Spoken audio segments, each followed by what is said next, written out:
Ethan Cole had always believed that data didn't lie. But people lied, politicians lied, and corporations lied with smiles and quarterly reports. But raw numbers, traffic patterns, delivery logs, and energy consumption graphs, those told the truth even when no one was listening. Which was why, at 2:34 a.m. on a Tuesday in October, Ethan sat in his cramped apartment staring at a screen that made absolutely no sense. Ravenport, a city of 3.2 million people, a coastal tech hub that prided itself on efficiency, innovation, and never sleeping, had a heartbeat. Ethan had spent 2 years mapping it. He knew when the bars closed, when the night shift changed, when the street cleaners made their rounds. He could predict traffic surges during sporting events, pinpoint delivery bottlenecks during holidays, and identify which neighborhoods ran hot or cold based on nothing but metadata. But every night, without fail, between 2:17 a.m. and 4:03 a.m., 6 districts went dark. Not literally dark. The streetlights stayed on. Security cameras kept recording. But statistically, dead zones. No rideshare pickups, no food deliveries, and no emergency calls from those areas. Or if there were, they never made it into the public record. Even the goddamn weather sensors stopped reporting. Ethan had mentioned it to his supervisor once. Got a shrug and a probably just reporting errors. But errors didn't happen with this kind of consistency. Errors were random. This was a pattern. And patterns meant design. Design meant someone was in control. He leaned back in his chair, the blue light from his monitor washing over his face, and did what he always did when something interesting crossed his desk. He started a podcast episode. "Welcome back to Data Doesn't Lie," Ethan said into his cheap microphone, grinning despite the fact that his audience consisted of maybe 200 insomniacs and algorithm enthusiasts. Your host, Ethan Cole, here with another thrilling deep dive into urban infrastructure. Try not to fall asleep. He pulled up his charts, screen sharing for the 3 people probably watching live. So tonight, I want to talk about what I'm calling vampire hours. And before you ask, no, I haven't lost my mind. Just bear with me. He clicked through his slides. Heat maps of the city, time-stamped GPS logs, overlapping data from a dozen municipal databases he'd scraped together using entirely legal and if ethically questionable methods. Every night, the same 6 zones in Ravenport go silent. Not quiet, silent. And it's not random. It's scheduled, precise, and you could set your watch to it. He zoomed in on the Westbrook Financial District. Look at this. 2:17 a.m. Traffic drops to 0. Not light traffic. 0. No cars. And no pedestrians. Nothing. Then at 4:03, everything comes back online like someone flipped a switch. Ethan paused for effect. Now, I'm not saying vampires run this city. I'm just saying if they did, this is exactly what it would look like. He laughed, expecting his chat to roast him. Instead, one message appeared. Shadow Edge 77. Stop. Ethan frowned. Stop what? Another message. Shadow Edge 77. Stop asking questions that get people erased. And right there, his smile faded. Before he could respond, his stream died. Not buffering, not lagging, just gone. His entire interface went black, then rebooted to his desktop. What the hell? He tried to restart the stream. Error. Tried his backup software. Error. Even his browser wouldn't load the podcast page. Ethan sat back, pulse quickening. He looked at his phone. The message thread from Shadow Edge 77 was gone too. Okay, he muttered. That's new. He should have been scared. Instead, for the first time in years, Ethan Cole felt like he mattered. Before we continue, please like and subscribe for more support, and comment about your favorite character. Ethan spent the next 3 days trying to convince himself he'd imagined the whole thing. Server glitch. Or troll with decent hacking skills. Maybe he'd pissed off someone at his company and this was their idea of a prank. It didn't matter that none of those explanations made sense. They were comfortable, boring, and safe. But Thursday night his apartment suddenly disappeared. He came home from work, unlocked his door, stepped inside, and everything was exactly where he'd left it. But when he opened his laptop to pay his electric bill, his address didn't exist. Not in the city database, not in the postal service records, and not even on Google Maps, which was absurd. 27. Archer Street, Unit 4B, the place he'd lived for 3 years, had been digitally erased. His bank account still worked. His credit cards were fine, but according to every system that mattered, Ethan Cole lived nowhere. He called his landlord, but it hit voicemail. Tried the property management company. Also voicemail. He even tried calling his own phone from his work cell, just to make sure reality was still functioning. It rang. He answered. He heard his own voice in stereo. "Okay," Ethan said aloud, standing in his very real apartment that the internet insisted didn't exist. "Okay, this is a problem." He didn't sleep that night. Instead, he did what any reasonable analyst would do when faced with the impossible. He went to the source. At 1:47 a.m., Ethan stood on the corner of 5th and Lehman, right at the edge of Westbrook's financial district, one of the 6 zones that went dark every night. He had his phone in one hand, a portable GPS logger in the other, and a pocket full of the worst decisions he'd ever made. The street was empty. Not unusual for a weeknight, but the kind of empty that felt curated. No homeless people, no late-night dog walkers. Even the 24-hour convenience store on the corner was dark, despite the glowing open sign. Ethan checked his watch. 2:10 a.m. 7 minutes. He pulled out his phone, opened his camera app, and hit record. "All right, future. Me or whoever finds this footage," he whispered. "If I'm about to get murdered by some kind of corporate shadow government, at least we'll have it on video." At exactly 2:17 a.m., the streetlights flickered. Just once. So brief, he might have imagined it.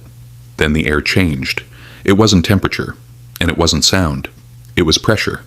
Like the moment before a thunderstorm, when the world holds its breath. Ethan's GPS logger blinked, then went dead. His phone screen glitched, pixelated, and crashed to black. "Oh, come on," he hissed, shaking it. The screen stayed dark, and then he heard footsteps. Slow and deliberate. Expensive shoes on pavement. Ethan spun around. A woman stood 10 feet away, hands in the pockets of a long black coat, head tilted like she was deciding whether he was interesting or just stupid. She was maybe 30, pale in a way that didn't quite look healthy, with sharp features and dark hair pulled into a careless knot. Her eyes caught the streetlight. Strangely, too bright, too focused. "You're the podcast guy," she said. Not a question. Ethan's throat went dry. Yeah, I mean, maybe. Depends on which podcast. The one where you called this Vampire Hours." Her mouth curved into something that wasn't quite a smile. "Cute. Thanks. I try." Ethan's brain screamed at him to run, but his legs weren't listening. "Are you here to kill me, or is this more of a cease and desist situation?" "Neither. I'm here to tell you to go home." "Funny thing about that," Ethan said, surprised by how steady his voice was. "Apparently, I don't have one anymore. At least not according to the internet." The woman's expression didn't change, but something flickered behind her eyes. Surprise? Concern? "They moved faster than I thought," she said quietly. "They?" Ethan took a step forward. "Who's they? And why the hell is my apartment—" "Stop." Her voice cut like a blade. "Stop asking questions, stop investigating, and stop being clever. Just stop." "Why?" "Because the next thing they erase won't be your address." Ethan stared at her. She stared back, unflinching. "Who are you?" he asked. "Someone who's trying to keep you alive." She glanced past him toward the empty street. "You need to leave. Now." "Not until you tell me what's going on." "You already know what's going on," she said softly. "You just don't want to believe it." Before Ethan could respond, a man appeared at the far end of the block, tall, broad-shouldered, and moving with the kind of confidence that came from knowing you were the most dangerous thing in the room.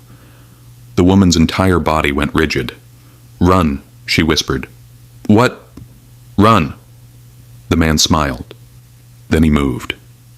Ethan didn't see him cross the distance. One moment, the man was 50 feet away. The next, he was right there, arm outstretched, reaching for Ethan's throat. The woman was faster. She hit the man like a car crash. No wind-up, no hesitation, just pure kinetic force. They went down in a tangle of limbs, rolling across the pavement with inhuman speed. Ethan stumbled backward, his brain struggling to process what he was seeing. The man was fast, but the woman was faster, She moved like water, like gravity didn't apply to her, twisting and striking with precision that shouldn't have been possible. The man blocked, countered, and for 3 seconds they fought in perfect, terrible silence. Then the woman got her hand around his throat and slammed him into the side of a parked car. The metal crumpled. The man laughed. "Lena," he said, voice strained but amused. "You can't protect him forever." "I can try." She squeezed. The man's eyes bulged, his smile fading. And then, impossibly, he turned to smoke. Not metaphorically, literally. His body dissolved into a dark mist that slipped through her fingers and reformed 10 feet away, perfectly intact. Ethan's phone, still clutched in his shaking hand, buzzed back to life. The camera app was recording. The woman, Lena, glanced at him, saw the phone, and her face went pale. "Delete that," she said. "What the hell are you?" The man grinned. "She didn't tell you? That's adorable." Lena moved between them, her body a wall. "Marcus, leave. Make me." "I will." They stared at each other, predators measuring distance, and Ethan realized with absolute certainty that he was watching something that shouldn't exist. Marcus's grin widened. "The board wants him gone, Lena. And you know the rules. The rules are broken. Then you'll break with them." He moved again, faster this time, a blur of motion, but Lena was ready. She caught his wrist, twisted, and there was a sound like breaking branches. Marcus hissed in pain, jerked back, and vanished into the shadows. Just gone. Lena stood there, breathing hard, her coat torn at the shoulder. Ethan stared at her. "What?" he said slowly. "The fuck was that?" Lena turned to face him. Her eyes caught the light again, and this time Ethan saw it clearly. They reflected like a cat's. "That," she said quietly, "was a mistake." "Which part?" "All of it." She looked at his phone, especially the recording. Ethan glanced down. The video was still running. He could see himself in the frame, shaking, pale. He could see Lena too. Except in the playback, her reflection was blurred and distorted, like the camera couldn't quite focus on her. "You're not human," Ethan whispered. Lena met his eyes. "No." "And that guy, Marcus, not human either." Ethan's mind raced, trying to fit the pieces together, trying to make sense of something that defied every rational thought he'd ever had. Then he remembered his own joke. Vampire hours. "Oh my God," he breathed. "You're serious. You're actually—" "Yes." "Vampires." "Yes." "Vampires are real." "Yes." "And they're running the city." Lena didn't answer. She didn't have to. Ethan looked at his phone, at the blurred image of the woman who'd just saved his life, and realized with perfect, terrible clarity that his world had just split in two. There was the world he'd known yesterday, and there was the truth. "I need to sit down," he said. "You need to run." "I need answers." Lena studied him for a long moment. Then she sighed, shoulders sagging. "Come with me," she said. "And delete that video." "Not a chance." "Then encrypt it. Hide it. Because if the board finds out you have proof, they won't just erase your apartment." She started walking, not looking back. "They'll erase you." Ethan followed. He didn't have a choice. Lena's apartment wasn't what Ethan expected. He'd imagined something gothic, candlelit, velvet curtains, and maybe a coffin in the corner for aesthetic purposes. Instead, she lived in a converted loft in the Arts District, all exposed brick and industrial lighting, with floor-to-ceiling windows that overlooked the harbor. "You have a nice view for someone who can't go out in the sun," Ethan said, hovering near the door. "UV-filtered glass." Lena shrugged off her coat, revealing a torn shirt beneath. Blood stained the fabric. Her blood, Ethan realized. Expensive, but worth it. "Does it hurt?" "Does what hurt?" "That." He gestured to her shoulder where Marcus had landed a hit. "You're bleeding." "It'll heal." She crossed to the kitchen, poured herself a glass of water, and downed it in one go. "Sit. You have questions." Understatement of the century. Ethan sat on the edge of a sleek leather couch, his phone still clutched in his hand. He'd encrypted the video like she'd asked, but he hadn't deleted it. He wasn't that stupid. Lena leaned against the counter, arms crossed. "Where do you want to start?" "How about the part where vampires are real and apparently run municipal infrastructure?" "Not just municipal. Corporate. political, and medical. She ticked them off on her fingers. Anywhere systems matter more than people. That's insane. That's efficient. Lena's voice was flat, clinical. We don't rule through fear, Ethan. We rule through logistics, blood, banks, energy grids, and traffic patterns. You've been analyzing our work for 2 years. You just didn't know it. Ethan felt his stomach twist. The blackout zones. Feeding windows, controlled, scheduled, and sanitized. She pushed off the counter, started pacing. No hunts, no victims, just management. That's... Ethan struggled for words. That's horrifying. Is it? Lena stopped, met his eyes. How many people die in this city from preventable causes every year?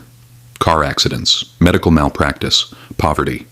We've cut violent crime by 40% in a decade. Traffic deaths are down 60%. The hospitals run at 98% efficiency.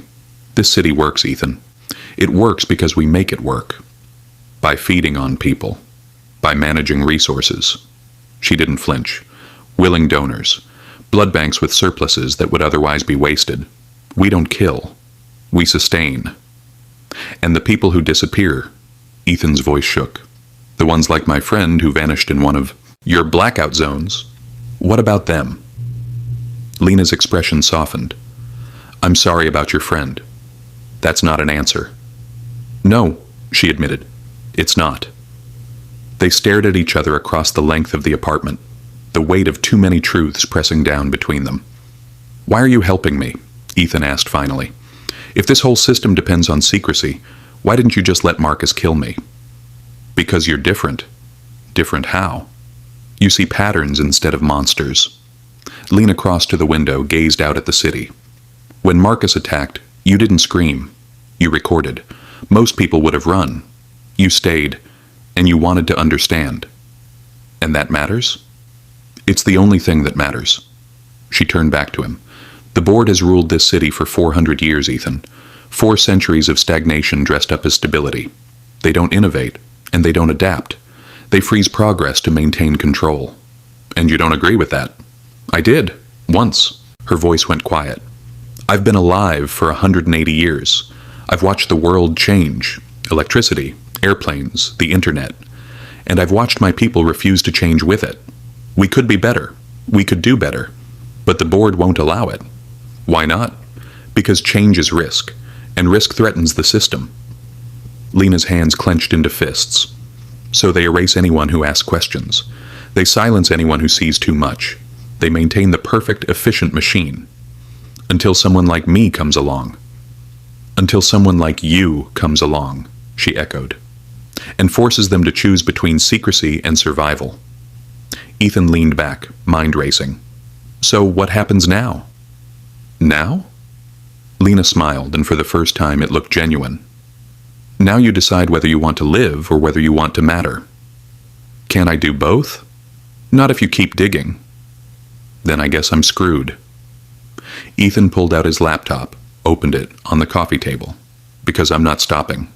Lena watched him for a long moment. Then she crossed to the couch, sat down beside him. Show me what you have, she said. Over the next 4 hours, Ethan walked Lena through everything he'd compiled.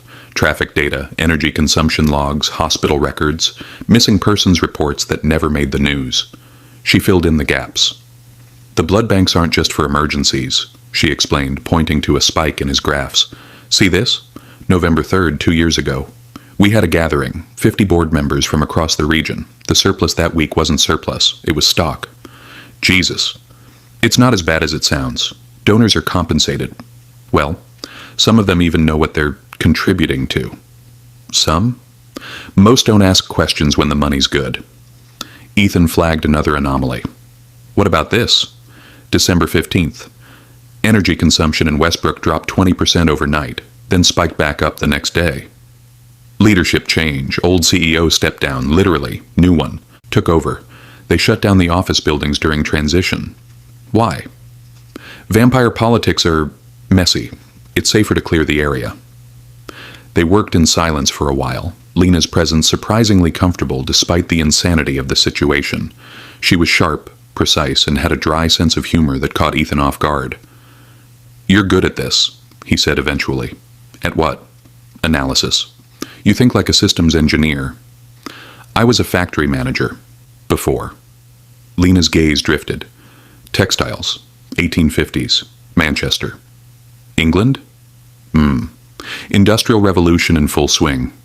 Long hours, terrible conditions, children working 16-hour shifts. She smiled bitterly. I thought I was helping. Efficiency meant profits, and profits meant survival. What changed? I did. Got turned during a workers' riot, bled out in an alley, and woke up 3 days later. She flexed her fingers. Suddenly efficiency didn't matter. Time didn't matter. I had forever to regret every decision I'd made. That's bleak. That's honest. Lena met his eyes. You wanted to know why I help you? That's why. I've spent 180 years watching people like the board prioritize systems over souls. I'm tired of it. Ethan didn't know what to say to that, so instead he said, I'm sorry. For what? That you got turned, that you're stuck. Lena blinked, something vulnerable crossing her face before she locked it away. Most people don't apologize to monsters. You're not a monster. You're just complicated. She laughed, soft, surprised. Complicated, I like that. They fell back into work, but the air between them had shifted, warmer, more human, despite everything. At 6:47 a.m., Lena's phone buzzed. She glanced at the screen and went pale. What? Ethan asked. Marcus reported you to the board. She stood, started pacing. They're calling an emergency session, tonight. What does that mean? It means they're going to decide what to do about you. Lena's voice was tight, and the options are erase you quietly or erase you loudly. Great. Love those choices. This isn't a joke, Ethan. I know. He closed his laptop, stood to face her. So what do? We don't do anything. You run. Leave the city. Change your name. Disappear. And you? I'll handle the board. By yourself? I've survived this long. Ethan stared at her. This woman who'd saved his life, who'd trusted him with truths that could destroy her, who was offering to face a council of immortal predators alone. No, he said. Ethan, no. I'm not running. I'm not hiding. If they want me erased, they're going to have to do it in public. Lena's eyes widened. You can't be serious. I'm absolutely serious. He grabbed his laptop, started pulling up files. You said it yourself. The board survives on secrecy, so let's take that away. How? By giving people just enough truth to ask the right questions. Ethan's hands flew across the keyboard. I won't say vampires. I'll just point to the patterns. Missing persons, blood bank surpluses, traffic blackouts. Let the internet do the rest. They'll kill you. Maybe. But if I'm loud enough, they'll have to explain why. Lena stared at him like he'd grown a second head. This is insane. This is the only move we have. Ethan looked up, met her gaze. Unless you have a better idea. She didn't. Okay, Lena said finally. Okay, if we're doing this, we need to move fast. The board meets at midnight. That gives us 17 hours. To do what? To make you untouchable. She grabbed her coat. Come on, I know someone who can help. The someone turned out to be a vampire named David Chen, who ran a 24-hour bookstore in Chinatown and looked like he'd stepped out of a college philosophy seminar. Lena, he said, opening the door to his cluttered office above the shop. It's been a while. 3 years. You're avoiding the board. I'm avoiding everyone. Lena stepped inside, Ethan trailing behind her. This is Ethan Cole, and he's the analyst Marcus tried to kill last night. David's eyebrows rose. The podcast guy? Does everyone know about my podcast? Ethan muttered. We pay attention to people who pay attention to us. David gestured to a pair of mismatched chairs. Sit, and tell me why you're here. Lena explained quickly. Ethan's investigation, Marcus's attack, the board's emergency session. When she finished, David leaned back, fingers steepled. So you want to expose the board? Partially, Ethan said, enough to force transparency. And you think that will work? I think it's the only option that doesn't end with me dead. David considered this. The board has survived revolutions, wars, plagues. What makes you think a data leak will stop them? Because those things were external threats, Ethan said. This is internal. This is their own system turning against them. Poetic. David smiled faintly. Dangerous, but poetic. Will you help? Lena asked. What do you need? Access, records, anything that corroborates Ethan's data. David was quiet for a long moment. Then he stood, crossed to a locked filing cabinet, and pulled out a thick folder. The board keeps meticulous records, he said, handing it to Lena. Financial transactions, donor agreements, incident reports. I've been collecting copies for 50 years. Why? Ethan asked. Insurance. David's expression hardened. I don't agree with how the board operates, but I'm not suicidal. If I'm going to dissent, I need leverage. And you're giving it to us? I'm loaning it to you. If this works, I want the credit. If it fails, he shrugged. I was never here. Lena flipped through the folder, eyes scanning quickly. This is good. This is really good. There's more. David pulled out a USB drive. Digital archives, encrypted. The password is Prometheus. Cute, Ethan said. I thought so. David handed him the drive. One condition. Don't name names. If you expose individual, vampires, the board will go to war.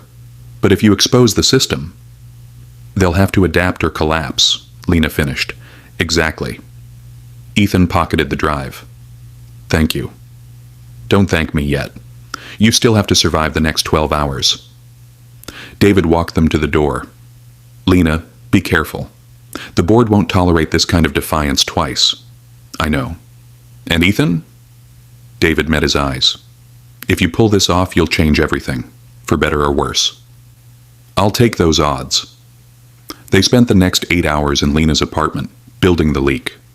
Ethan cross-referenced David's files with his own data, creating a web of evidence that was damning without being explicit. Missing persons reports linked to blood bank surpluses, energy spikes correlated with board meetings, traffic blackouts mapped to known vampire territories. He didn't say vampires. He didn't have to. This is good, Lena said, reading over his shoulder. Really good. Think it'll work? I think it'll cause chaos. Close enough. Ethan hit save, leaned back. Now we just need to get it out. Not yet. Lena checked her watch. The board meets in 4 hours. If we leak this now, they'll move the meeting, go underground. We need them in one place. Why? Because that's when I'm going to confront them. Ethan turned to stare at her. You're going to do what? Someone has to be there, in person, to make sure they don't just bury this. Lena, they'll kill you. Maybe. She didn't look afraid. But if I can stall them long enough for your leak to spread, it won't matter. Yes, it will. It'll matter to me. She looked at him, surprised. You're not doing this alone, Ethan said. I'm coming with you. No. Yes. Ethan, I'm the one they want erased. I should be the one facing them. You're human. You won't survive 5 minutes in that room. Then you'll protect me. He met her eyes. Like you did last night. Lena opened her mouth to argue, then closed it. Her expression softened. You're insane, she said.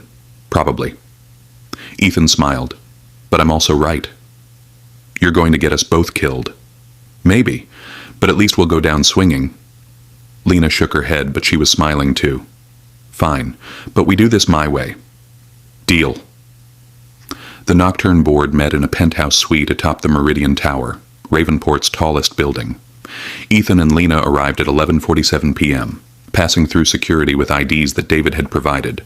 Fake, but good enough to get them to the elevator. Nervous? Lena asked as they rode up. Terrified, Ethan admitted. You? Same. The elevator doors opened onto a dimly lit hallway. At the far end, double doors stood open, revealing a conference room bathed in amber light. Inside, 12 vampires sat around a circular table. They looked human. Unremarkably so. Business suits and tired expressions, the kind of people you'd pass on the street without a second glance. Except for their eyes. Every single one of them had that same reflective quality, like light caught in a predator's gaze. At the head of the table sat an older woman, maybe 50 in appearance, with silver hair and a face carved from stone. Lena Hart, the woman said. Her voice was soft, measured. You weren't invited. I know, Director Castellane. Lena stepped into the room, Ethan at her side. But I thought you'd want to meet Ethan Cole in person before you erased him. Every head turned. Marcus Vale sat 3 seats down, his expression unreadable. Mr. Cole, Director Castellane said, you've been causing quite a disturbance. I've been asking questions, Ethan said, surprised by how steady his voice was. Is that illegal? No, but it's inconvenient. Inconvenient for who? For everyone in this room, for this city, for the system that keeps 3 million people safe, fed, and functional. Castellane folded her hands. Do you have any idea how fragile civilization is, Mr. Cole? I have some idea. Then you understand why we can't allow disruptions. I understand why you think you can't. Ethan stepped forward. But I also understand that systems built on lies eventually collapse. Bold words from someone who's about to be erased. Except you can't erase me. Not anymore. Ethan pulled out his phone. Because in about 3 minutes, every major news outlet, blog, and social media platform in this city is going to receive a very interesting data packet. The room went silent. You're bluffing, Marcus said. Am I? Ethan held up his phone. Traffic blackouts, blood bank surpluses, and missing persons reports, energy anomalies, all correlated, cross-referenced, and time-stamped. I didn't say vampires. I didn't have to. But people will figure it out. And you think that will protect you? Castellane's voice was ice. I think it makes me more valuable alive than dead. How do you figure? Because if I die now, it looks like a cover-up. But if I live... Ethan smiled. I'm just a conspiracy theorist with interesting data. Castellane studied him for a long moment. You're clever. I'll give you that. Thank you. But cleverness won't save you from this board. Maybe not. But transparency will. There is no transparency without chaos. Then maybe it's time for a little chaos. The tension in the room was suffocating. Ethan could feel every vampire's attention on him, weighing, measuring, and deciding. Then Lena spoke. He's right. Heads turned. Lena, Castellane said quietly. Don't. The system is broken, Lena said, voice firm. We've been coasting on fear and secrecy for 400 years. But the world has changed. Information moves faster than we can control. People are smarter than we give them credit for. If we don't adapt, we'll be exposed, Castellane finished. Yes. And you think that's acceptable? I think it's inevitable. Lena met the director's gaze. The only question is whether we collapse fighting it or evolve with it. Castellane leaned back, expression unreadable. Ethan Cole, she said finally. If we let you live, if we allow your data to spread, what happens next? The city asks questions, Ethan said. You answer them honestly, transparently. And if we refuse, then the questions get louder. And eventually, someone finds proof you can't deny. Like what? Like me. Ethan gestured to himself. A living witness. Someone who's seen what you are and lived to tell about it. Castellane's eyes narrowed. You'd go public. If I have to. That would be a death sentence. That would be a death sentence. Maybe, but it would also be the truth. Ethan met her gaze without flinching. And the truth is a lot harder to kill than one person. The silence stretched. Then Marcus Vale stood. This is insane, he said. We don't negotiate with humans. And we don't compromise. We've survived by maintaining control, and you want to throw that away because some analyst found a pattern? I want to survive the next century, Lena shot back, and we won't do that by pretending the world hasn't changed. The world changes, we don't. And that's the point. That's the problem. Marcus turned to Castellane. Director, you can't seriously be considering this. I'm considering, Castellane said quietly. What happens if we don't? She stood, walked to the floor-to-ceiling windows overlooking the city. Ravenport sprawled below, a grid of lights and movement, 3 million lives flowing through systems the board had designed. We built this, she said. Every traffic pattern, every energy grid, every efficient, functional piece of infrastructure that makes this city work. We did that. I know, Ethan said. And you want to tear it down. No, I want to make it transparent. Castellane turned. Do you understand what you're asking? Transparency means accountability. Accountability means we lose control. Maybe control isn't the goal anymore. Then what is? Coexistence. The word hung in the air like a challenge. Coexistence, Castellane repeated, between vampires and humans. Why not? Ethan spread his hands. You've been doing it for 400 years. You just did it in secret. What changes if people know? Everything changes. Fear, panic, violence. Or understanding, adaptation, progress. Ethan stepped forward. You don't give humans enough credit. We're resilient. We adjust. Hell, we live with technology that would have looked like magic a century ago. You really think we can't handle knowing vampires exist? Technology doesn't feed on people. Neither do you. Not really. Ethan gestured to the window. You manage resources. You optimize systems. That's not predation. That's bureaucracy. Despite everything, several vampires around the table smiled. Bureaucracy, Castellane said. An interesting way to describe immortality. An accurate way to describe what you actually do. She studied him for a long moment. You're not what I expected, Mr. Cole. I get that a lot. Most humans who learn, the truth either run or attack. You negotiate. I analyze, Ethan corrected. And the analysis says this is a solvable problem. Is it? I think so. You need secrecy to survive, but you also need stability. And stability requires trust. Right now you have neither. You're controlling information while losing control of the narrative. And your solution? Get ahead of it. Release information strategically. Control the story instead of suppressing it. Castellane looked at Lena. This is your doing. He's smarter than I expected, Lena admitted. Or more naive. Castellane returned to the table, sat down. Let's say, hypothetically, we consider this. What exactly are you proposing? Ethan pulled out his laptop, set it on the table. A controlled release. Not everything. Just enough to shift the conversation from conspiracy theory to legitimate questions about urban management.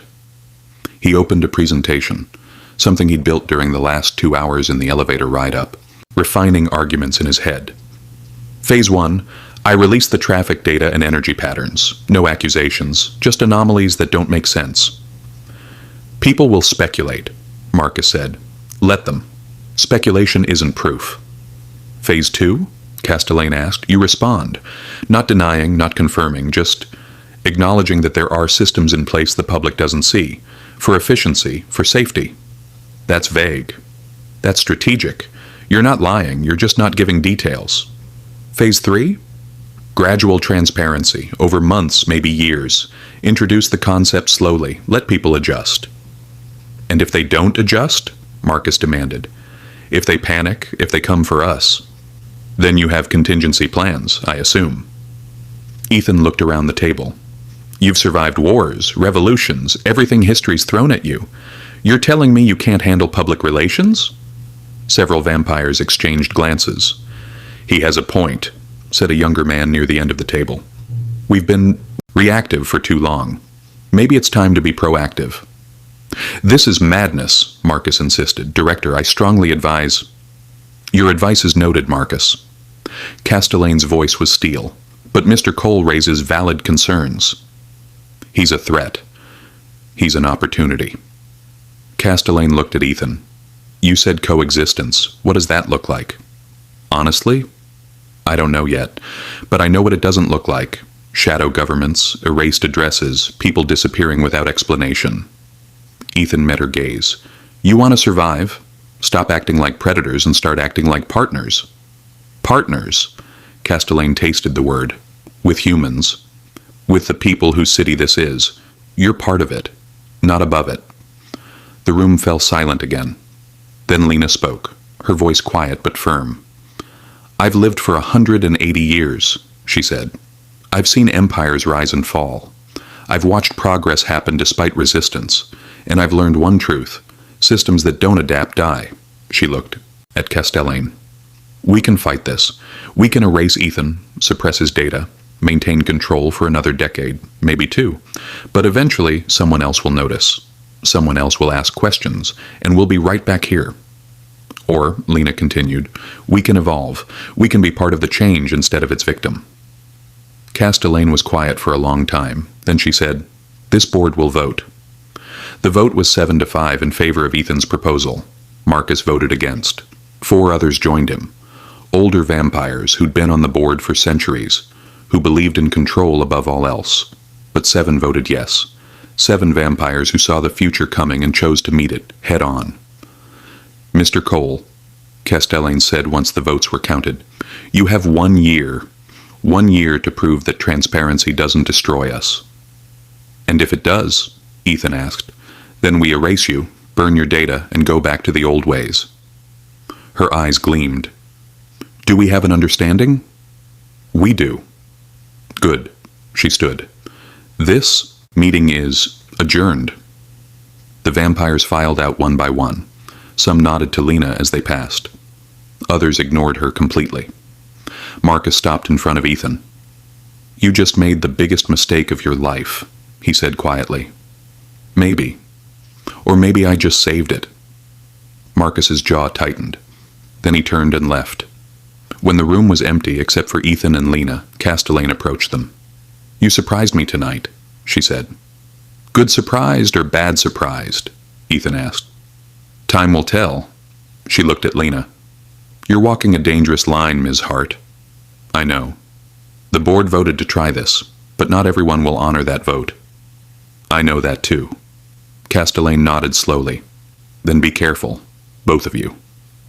She left. Ethan exhaled, the tension finally draining from his body. Holy shit. Holy shit, Lena agreed. I can't believe that worked. Neither can I. She looked at him, something unreadable in her expression. You were incredible in there. I was terrified. You didn't show it. Years of practice presenting bad data to angry supervisors. Ethan smiled. Turns out it translates to negotiating with immortal vampires. Lena laughed, a real laugh, bright and surprised. You're insane. You've mentioned. They stood there for a moment, the weight of what they'd just done settling over them. What happens now? Ethan asked. Now, Lena said, you release phase 1, and we see if the world ends. Optimistic. Realistic. She started toward the elevator. Come on, we have work to do. Ethan released the data at 2:17 a.m., the exact start of Vampire Hours. He posted it to his podcast, to data journalism sites, to open-source investigation forums. No fanfare, no accusations, just spreadsheets, graphs, and a simple question. Why do these patterns exist? The internet did the rest. Within 6 hours, Ravenport anomalies was trending. Within 12, journalists were calling city officials. Within 24, the mayor held a press conference, promising to investigate irregularities in municipal reporting. Ethan watched it all from Lena's apartment, laptop open, tracking the spread of information like he'd tracked traffic patterns for years. It's working, he said. It's spreading, Lena corrected. That's not the same thing. Close enough. On screen, a news anchor was interviewing a data scientist who'd analyzed Ethan's numbers. The scientist was careful, measured, professional. These patterns are statistically improbable, she said. Not impossible, but improbable enough to warrant investigation. And what do you think explains them? The anchor asked. I think there are systems operating in this city that the public isn't aware of. Whether that's corporate influence, government efficiency programs, or something else. She shrugged. That's what we need to find out. No mention of vampires, just questions. Perfect, Ethan muttered. His phone buzzed. A text from David Chen. The board is watching. So far they're holding to the agreement. But Marcus is making noise. Ethan showed Lena. Marcus won't move without board approval, she said. And Castellane won't give it. Not yet. You sure? No. Lena's expression was grim. But I'm hopeful. Over the next 2 weeks, the story evolved. Investigative journalists dug deeper, finding connections Ethan had mapped but not published. Op-eds debated the ethics of urban surveillance. City council members demanded audits. And through it all, the board remained silent. No denials, no confirmations. Just a statement from a PR firm hired to manage the fallout. Ravenport's infrastructure management follows best practices developed over decades of urban planning. Some systems operate outside public view for efficiency and security reasons. We welcome constructive dialogue about transparency. Vague, strategic, and perfect. They're learning, Lena said, reading the statement. Fast, Ethan agreed. But not everyone was happy. 3 nights after the leak, Ethan's apartment, still digitally erased, was broken into. He wasn't there. He'd been staying at Lena's, partly for safety, partly because neither of them had said he should leave. But someone had ransacked the place, searching for something. His backup drives were gone. His desktop computer was destroyed. "Marcus," Lena said, examining the damage. "How do you know?" "Because it's sloppy, angry." She picked up a shattered hard drive. "Marcus doesn't like losing." "Should I be worried?" "Yes." She met his eyes. "But I won't let him hurt you. You can't protect me forever." "I can try." There was something in her voice, something raw and honest, that made Ethan's chest tighten. "Lena, don't." She turned away. "Don't say whatever you're about to say." "Why not?" "Because I'm a vampire, Ethan. I don't age, I don't die, and you—" She looked at him, and for the first time he saw real pain in her eyes. "You're human. You'll have 60, maybe 70 years if you're lucky, and I'll have forever. So? So nothing about this ends well." "Maybe not," Ethan said, "but that doesn't make it not worth it." Lena stared at him. "I care about you," Ethan said quietly. "I know that's complicated. I know it's probably stupid, but I do. You barely know me. I know you saved my life. I know you risked everything to help me. I know you're tired of watching the world change without you." He stepped closer. "That's enough." "It's not?" "It is for me." They stood there, inches apart, the weight of impossible choices pressing down between them. Then Lena kissed him. It was brief, soft, and tasted like regret. When she pulled back, her eyes were wet. "I can't turn you," she whispered. "I won't." "I'm not asking you to." "Then what are you asking?" "For whatever time we have." Ethan touched her face. "That's all." Lena closed her eyes, leaned into his hand. "You're going to break my heart." "You're going to break mine too." "I know." They stayed like that for a long time, holding onto something they both knew couldn't last. 6 weeks after the leak, the city had adapted. Not easily, and not perfectly. But it had adapted. Ravenport's mayor announced a new urban efficiency task force to investigate and explain the anomalies Ethan had uncovered.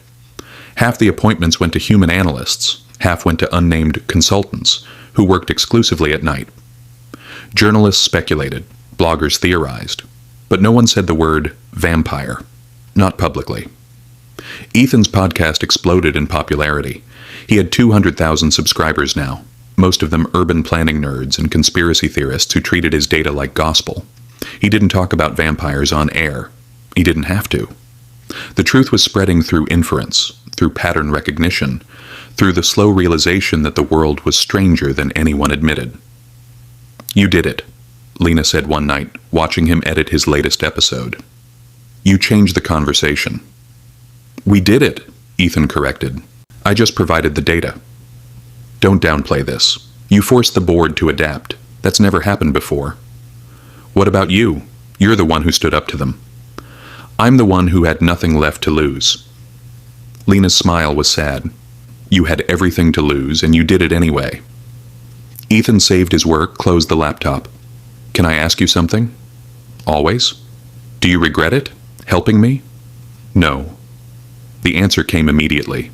"Never." "Even though it's complicated?" "Especially because it's complicated." Lena leaned against the window, gazing out at the city. "I spent 180 years playing it safe, following rules, maintaining order, and I was miserable." She looked at him. "You reminded me what it feels like to care about something more than survival." "Is that good or bad?" "It's terrifying," she smiled, "and wonderful." Ethan crossed to her, took her hand. "I love you." The words came out before he could stop them. Lena's breath caught. "Ethan, I know it's impossible. I know it's stupid, but I love you anyway." Tears slid down her face. Real tears, surprising them both. "I love you too," she whispered. "And I hate it." "Why?" "Because you're going to die someday, and I'm going to live forever without you." "Then let's make the time we have count." Lena kissed him again, deeper this time, desperate and fierce. When they broke apart, she said, I offered to turn you once. The offer still stands. I know, and the answer is still no. Why? Because I don't want to become something I'm not just to stay with you. Ethan touched her face. I want you to love me as I am. Human, mortal, flawed. I do. Then that's enough. They held each other as the city moved below them, 3 million lives flowing through systems they'd helped reshape. But not everyone had accepted the new order. Marcus Vale made his move 3 months after the leak. He came at dawn when Lena was most vulnerable, smashing through the UV-filtered windows of her apartment with a piece of steel beam. Sunlight poured in. Lena screamed, her skin blistering instantly, and dove for the shadows. Ethan was there. He'd been making coffee in the kitchen. He saw Marcus step through the shattered window, saw Lena collapse, and something inside him snapped. He grabbed the first thing he could find, a lamp heavy in metal, and swung it at Marcus's head. It connected. Marcus stumbled, more from surprise than pain, and turned to stare at Ethan. You're a dead man, he said. Get in line. Marcus moved, but he wasn't fast enough. Lena, despite the burns covering her arms and face, launched herself from the shadows and hit Marcus like a freight train. They went through the wall, literally through it, drywall and timber exploding outward as they crashed into the hallway beyond. Ethan ran after them, heart hammering. He found them at the end of the hall, locked in brutal combat. Lena was faster, but Marcus was stronger, and the sunlight had weakened her. She was losing. Ethan looked around wildly, searching for anything he could use. His eyes landed on the hallway's emergency fire system, sprinklers. He smashed the glass cover, pulled the alarm. Water flooded the hallway, and in the spray, backlit by the dawn light streaming through the broken window, Lena's skin began to heal. Not much, not fast, but enough. She moved like lightning, got her hands around Marcus's throat, and whispered something Ethan couldn't hear. Marcus's eyes widened. Then Lena threw him. Not toward the shadows, toward the light. Marcus hit the broken window, sunlight engulfing him, and he screamed, a sound so raw and animal that Ethan felt it in his bones. Marcus dissolved into smoke, retreating, fleeing. He didn't come back. Lena collapsed, her skin still blistering, steam rising from the water-soaked burns. Ethan caught her before she hit the ground. I've got you, he said. You saved me, she whispered. You saved me first. She smiled despite the pain. We're even. Marcus's attack violated the board's agreement. Castellane herself appeared at Lena's apartment 6 hours later, flanked by 2 enforcers. Marcus Vale has been stripped of his position, she said. He's been exiled from Ravenport, permanently. Good, Lena said. She was healing slowly, wrapped in blankets to block any residual sunlight. Castellane looked at Ethan. You continue to surprise me, Mr. Cole. I get that a lot. Fighting a vampire with a lamp. Brave or stupid? Little of both. Castellane's expression softened. Barely, but enough to notice. The board voted this morning. Your transparency initiative will continue. You have our support. Thank you. Don't thank me yet. This is only the beginning. She turned to leave, then paused. Ms. Hart, you've chosen a difficult path. I know. I hope he's worth it. Lena looked at Ethan, smiled. He is. 1 year later, Ravenport looked the same. Same skyline, same traffic, same coastal fog rolling in at dawn. But everything had changed. The Urban Efficiency Task Force had published its findings. Yes, there were alternative management systems operating in the city. Yes, some operated outside traditional oversight. Yes, they involved entities with unique operational requirements. The report never said vampires, but everyone knew. There were protests at first, calls for investigations, for accountability, and for transparency. The board provided it, carefully, strategically, through spokespeople in public forums and data releases that answered questions without revealing too much. Slowly, the city adjusted. Blood banks started advertising specialty donor programs. Night shift workers got better pay and benefits. New zoning laws acknowledged alternative operational hours. It wasn't perfect. There were still tensions, still fear, still people who wanted the vampires gone. But there was also understanding, and understanding was a start. Ethan's podcast was now professionally, Produced, with sponsors and a research team. He'd become the unofficial liaison between the board and the public, explaining systems, translating data, answering questions. He was famous in certain circles, respected, controversial, alive. He stood on Lena's balcony, the windows replaced, reinforced, UV filtered, watching the sun set over the city. Lena joined him, slipping her arms around his waist. Thinking? She asked her always. About? About how weird my life is now. A year ago I was analyzing traffic patterns. Now I'm dating a vampire and negotiating with ancient immortals. Regretting it? Not even a little. He turned to face her. You? Never. Lena kissed him softly. Though I still think you're insane. Probably. They stood together watching the city transition from day to night, the moment when Ravenport became itself, human and vampire, mortal and immortal, all coexisting in imperfect balance. I've been thinking, Lena said quietly. Yeah? I want to leave. Not forever. Just for a while. Ethan's heart sank. Where? Everywhere. I haven't traveled in decades. I want to see the world again with you. With me? If you'll come. Lena, He stopped, looked at her, saw the hope and fear warring in her eyes. Yes. Absolutely yes.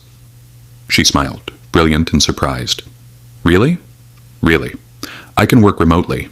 And honestly, I could use a break from being Ravenport's vampire whisperer. It won't be easy. Vampires don't travel like humans do. I'm aware. And people will ask questions. Let them. Lena laughed, pulled him close. You're insane. You love me anyway. I do. They kissed as the sun dipped below the horizon, the city lighting up around them. 3 months later, Ethan received a package. No return address, no note. Just a single envelope with his name written in elegant script. Inside was a photograph. Lena standing in front of the Eiffel Tower at night, smiling. And on the back, a single line. You taught humans to see. Again. That's more dangerous than any weapon. Ethan smiled, tucked the photo into his wallet next to his ID. That night he published his final podcast episode from Ravenport. This is Ethan Cole, signing off from Data Doesn't Lie, he said into the microphone. I'm taking a break, traveling, seeing the world, spending time with someone important. He paused. A year ago I discovered something impossible. Vampires are real. They've been running our cities, our systems, our infrastructure for centuries, and when I tried to expose them, I learned something even more important. Truth doesn't destroy monsters, it transforms them. This city is proof of that. Ravenport isn't perfect. The board still operates in shadows. There are still secrets, still problems, but there's also dialogue, accountability, progress. We're not there yet, but we're moving forward. And that's all any of us can ask for. Ethan smiled. Until next time, stay curious, stay skeptical, and never stop asking questions. He ended the recording, closed his laptop, and looked out at the city one last time. Ravenport glowed in the darkness, alive and complex and beautiful. A city that knew the truth, a city that chose to adapt, a city that would never sleep blindly again. Ethan grabbed his suitcase, locked the apartment, and stepped into the night. Somewhere across the world, Lena was waiting. And for the first time in his life, Ethan Cole wasn't analyzing patterns or chasing answers. He was living. Thank you for watching. Please support us by liking, subscribing, and commenting about your favorite characters below.